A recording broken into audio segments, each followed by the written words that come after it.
출애굽기 30장. 분향할 제단을 만들어라. 그것을 아카시아 나무로 만들되 가로와 세로가 45cm인 정사각형 모양이 되게 하고 높이는 90cm로 하며 제단과 네 뿔이 하나로 이어지게 하여라. 분향단의 윗면과 네 옆면과 뿔에 순금을 입히고 그 둘레에 금테를 두르고 금테 밑에 금고리 2개를 만들어 달아라.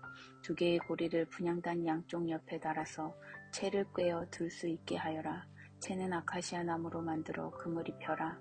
그 분향단을 증거궤를 가리는 휘장 앞, 곧 증거판 위에 있는 속죄판 앞에 놓아두어라. 그 속죄판에서 내가 너를 만나겠다.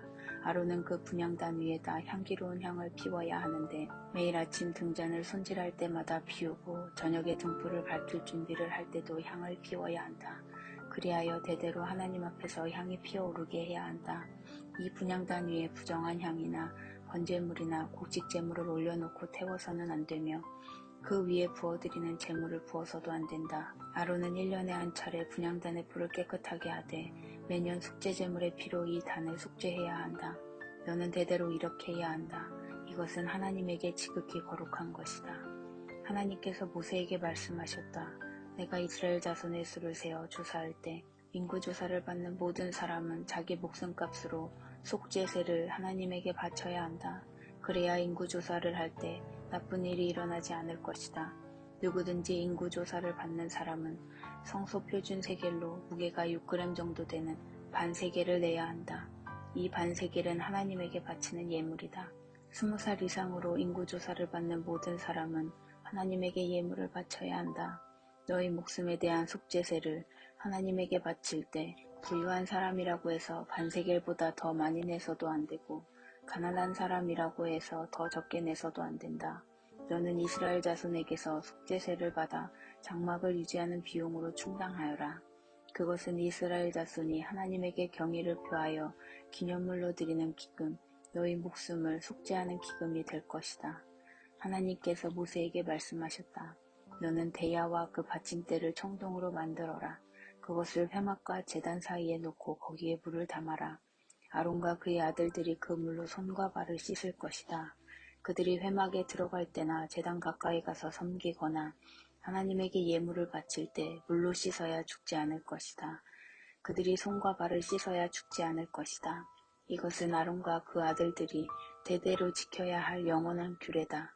하나님께서 모세에게 말씀하셨다. 너는 가장 좋은 향료를 취하여라. 성소 표준 도량형으로 액체 모략은 5.5kg, 향기로운 육개는 그 절반 정도인 2.75kg, 향기로운 향초 줄기는 2.75kg, 계피는 5.5kg을 마련하고 올리브 기름도 4리터 마련하여라.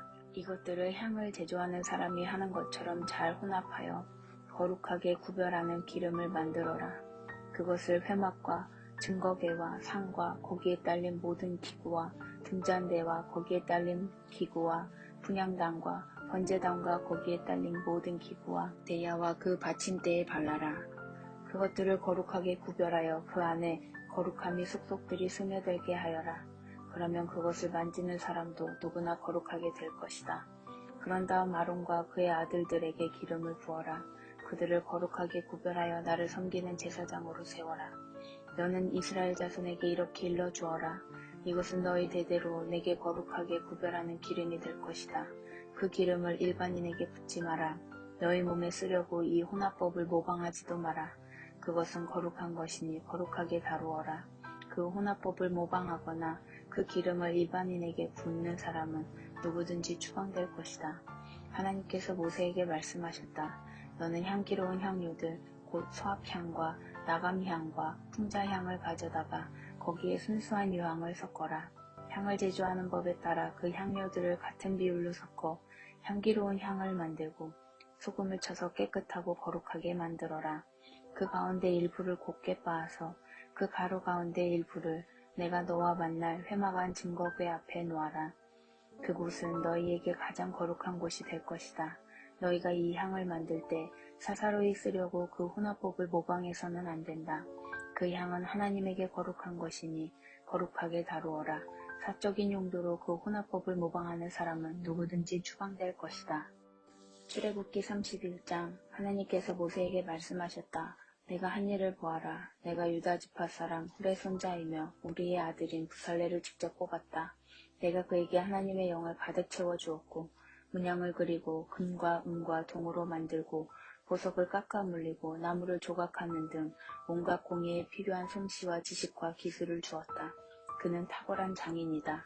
또한 내가 단 지파 사람 아히사막의 아들 오홀리압을 그에게 붙여주어 함께 일하게 했다. 내가 공예에 재능이 있는 모든 사람에게 기술을 주어 내가 너에게 명령한 모든 것을 만들게 하겠다. 곧 회막과 증거궤와 그 위에 덮을 속죄판과 회막의 모든 기구와 상과 거기에 딸린 모든 기구와 순금 등잔대와 거기에 딸린 모든 기구와 분향단과 번제단과 거기에 딸린 모든 기구와 대야와 그 받침대와 예복과 제사장 아론과 그의 아들들이 제사장 직무를 행할 때 입을 거룩한 예복과 거룩하게 구별하는 기름과 성소에 쓸 향기로운 향을 만들게 하겠다. 그들이 이 모든 것을 내가 네게 명령한 대로 만들 것이다. 하나님께서 모세에게 말씀하셨다. 너는 이스라엘 자손에게 이렇게 전하여라. 너희는 그 무엇보다 나의 안식일을 지켜라. 안식일은 내가 너희를 거룩하게 하는 하나님인 것을 생생히 알리려고 나와 너희 사이에 대대로 세운 표징이다. 안식일은 너희에게 거룩한 날이니 너희는 안식일을 지켜라. 누구든지 안식일을 더럽히는 자는 반드시 죽임을 당할 것이다. 누구든지 안식일에 일하는 자는 백성 가운데서 추방될 것이다. 6일 동안은 일할 것이나 일곱째 날은 안식일이다. 순전한 안식의 날, 하나님에게 거룩한 날이다. 누구든지 안식일에 일하는 자는 반드시 죽임을 당할 것이다. 이스라엘 자손은 안식일을 변함없는 언약으로 삼아 대대로 지켜야 한다. 이것은 나와 이스라엘 자손 사이에 세워진 영원한 표징이다. 하나님이 6일 동안 하늘과 땅을 만들고 일곱째 날에는 쉬면서 숨을 돌렸기 때문이다. 하나님께서 시내산에서 모세와 이야기를 마치시고 손가락으로 돌판에 쓰신 두 증거판을 모세에게 주셨다. 출애굽기 32장. 백성은 모세가 영원히 산에서 내려오지 않을 것이라 생각하고서 아론에게 몰려가 말했다. 어떻게 좀 해보십시오. 우리를 이끌어줄 신을 만들어 주십시오. 우리를 이집트에서 데리고 나온 저 모세라는 사람이 도대체 어찌 되었는지 모르겠습니다.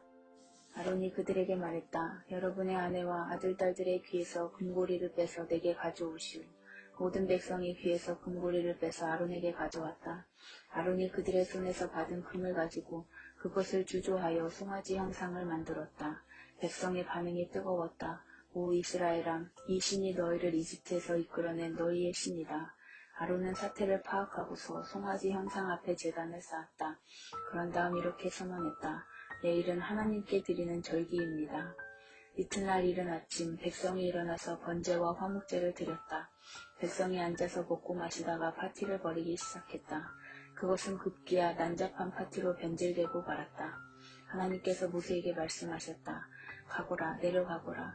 내가 이집트 땅에서 이끌어낸 내 백성이 타락하고 말았다. 그들이 순식간에 내가 명령한 길에서 벗어나 송아지 형상을 만들어 숭배했다. 그들이 송아지 형상에게 제물을 바치고 오 이스라엘아, 이 신이 너희를 이집트에서 이끌어낸 너희의 신이다 하고 말했다. 하나님께서 모세에게 말씀하셨다. 내가 이 백성을 보니 참으로 고집이 세고 목이 뻣뻣한 백성이구나. 이제 너는 나를 막지 마라. 내가 저들에게 마음껏 진노를 터뜨리겠다. 내 진노가 활활 타올라서 저들을 태워 없애버릴 것이다. 그러나 너는 내가 큰 민족으로 만들겠다. 모세가 하나님을 진정시키며 아뢰었다. 하나님 어찌하여 하나님께서 당신의 백성에게 진노를 터뜨리려 하십니까? 하나님께서는 크신 권능과 능력으로 저들을 이집트에서 이끌어내셨습니다. 그런데 어찌하여 이집트 사람들이 그 신이 그들에게 악의를 품었군. 그들을 데리고 나간 것이 결국 그들을 산에서 죽여 지면에서 싹 쓸어버리기 위해서였다고 말하게 하려 하십니까? 진노를 거두십시오. 한 번 더 생각하셔서 당신의 백성에게 불행을 안겨주는 일을 거두어 주십시오. 당신의 종 아브라함과 이삭과 이스라엘을 기억해 주십시오.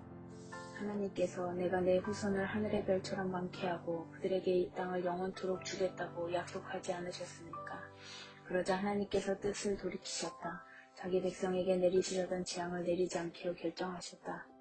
모세가 돌아서서 두 증거판을 손에 들고 산에서 내려왔다. 그 두 돌판의 양면에는 글자가 쓰여 있었다. 그 두 돌판은 하나님께서 만드시고 손수 색에서 쓰신 것이었다. 여호수아가 백성이 시끄럽게 떠드는 소리를 듣고 모세에게 말했다. 진에서 싸우는 소리가 들립니다. 그러나 모세는 이렇게 말했다. 이것은 순전가도 아니고 패전가도 아니다. 내가 듣기에는 백성이 파티를 벌이는 소리다. 정말 그랬다. 모세는 짐 가까이 와서 송아지 형상과 백성이 춤추는 모습을 보고 분노가 치밀어 올랐다. 그는 두 돌판을 산 아래로 내던져 산산조각냈다. 그는 그들이 만든 송아지 형상을 가져다가 불에 녹이고 가루가 되도록 빻아서 물에 뿌리고는 이스라엘 자손에게 마시게 했다. 모세가 아론에게 말했다. 이 백성이 도대체 형님에게 어떻게 했기에 형님은 저들을 이토록 엄청난 죄에 빠지게 한 것입니까? 아론이 말했다. 주인님, 화내지 마십시오. 당신도 이 백성이 얼마나 악한 것들에 마음을 두는지 잘 알지 않습니까? 저들이 나에게 우리를 이끌어줄 신을 만들어 주십시오. 우리를 이집트에서 데리고 나온 저 모세라는 사람이 도대체 어찌 되었는지 모르겠습니다 하더군요. 그래서 내가 금을 가지고 있는 사람이 있으니까 하고 물었습니다. 그랬더니 저들이 자기들의 장신구를 가져와서 내게 주었습니다. 내가 그것을 불에 던졌더니 이 송아지가 나왔습니다. 모세는 백성이 제멋대로 날뛰는 것을 보았다. 아론이 그들을 제멋대로 굴게 내버려 두어서 적들 앞에서 조롱거리가 되게 한 것이다. 모세가 진 입구에 자리를 잡고 말했다. 누구든지 하나님 편에 설 사람은 나와 함께 하시오. 레위 자손이 모두 모세 앞으로 나아왔다. 모세가 그들에게 말했다. 하나님 이스라엘의 하나님께서 내리신 명령이오. 너희는 허리에 칼을 차고 진의 한쪽 끝에서 다른 쪽 끝까지 다니면서 형제와 친구와 이웃들을 죽여라. 레위 자손이 모세의 명령대로 행했다. 그날 백성 가운데에서 3,000명이 죽임을 당했다. 모세가 말했다. 오늘 여러분은 받은 명령대로 다 행했습니다. 큰 희생을 치르면서 여러분의 아들과 형제들까지 죽였습니다. 하나님께서 여러분에게 복을 주셨습니다. 이튿날 모세가 백성에게 말했다. 여러분은 엄청난 죄를 지었습니다. 행여 하나님께서 여러분의 죄를 깨끗게 해주실지도 모르니 이제 내가 하나님께 올라가려고 합니다. 모세가 하나님께 돌아가서 아뢰었다. 참으로 끔찍한 일이 아닐 수 없습니다. 이 백성이 죄를 지었습니다. 그것도 엄청난 죄를 지었습니다. 저들이 자신들을 위해 금으로 신상을 만들었습니다. 하지만 이제 저들의 죄를 용서해 주십시오. 용서하지 않으시려거든 차라리 주께서 기록하신 책에서 제 이름을 지워주십시오. 하나님께서 모세에게 말씀하셨다. 나에게 죄를 지은 사람만 내가 내 책에서 지워버릴 것이다. 이제 너는 가서 내가 너에게 말해준 곳으로 백성을 인도하여라. 보아라, 내 천사가 너보다 앞서 갈 것이다. 그러나 셈을 치르는 날 내가 반드시 그들의 죗값을 물을 것이다. 백성과 아론이 만든 송아지 형상 때문에 하나님께서 백성에게 전염병을 내리셨다.